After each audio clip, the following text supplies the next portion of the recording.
அதிமுக மாஜி அமைச்சர் கிருஷ்ணமூர்த்தியின் ஜாமீன் மனுவை நெல்லை நீதிமன்றம் தள்ளுபடி செய்தது.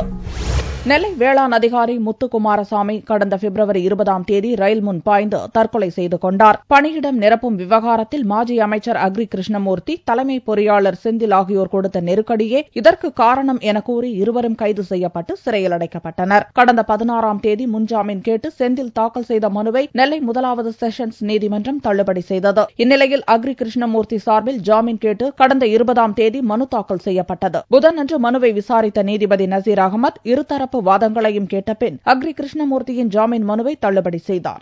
வேளாண்மை அதிகாரி முத்துக்குமாரசாமி தற்கொலை செய்த வழக்கில் 1வது எதிரியான அக்ரி கிருஷ்ணமூர்த்தியினுடைய ஜாமீன் மனு இன்று முதன்மை அமர்வு நீதிமன்றத்தில் விசாரணைக்கு வந்தது. விசாரணை போது மனுதாரர் தரப்பில் தகுந்த முகாந்திரம் இல்லை என்றும் வழக்கிற்கும் எதிர்க்கு எந்த சம்பந்தம் இல்லை என்று எடுத்து வைக்கப்பட்டது. சிபிசிஐடி தரப்பில் தகுந்த முகாந்திரம் இருக்கிறது என்றும் தகுந்த ஆவணங்கள் இருக்கிறது என்றும் சாட்சிகள் விசாரணை ஆரம்ப கட்ட நிலையில் இருக்கிறது என்றும் வாதிக்கப்பட்டது. இதனால் நீதிபதி நசீர் அகமது அவர்கள் மனுவை தள்ளுபடி செய்து உத்தரவிட்டுள்ளார்கள். இதனால் அக்ரி கிருஷ்ணமூர்த்தியின் சிறைவாசம் தொடரும் சூழல் உருவாகியுள்ளது.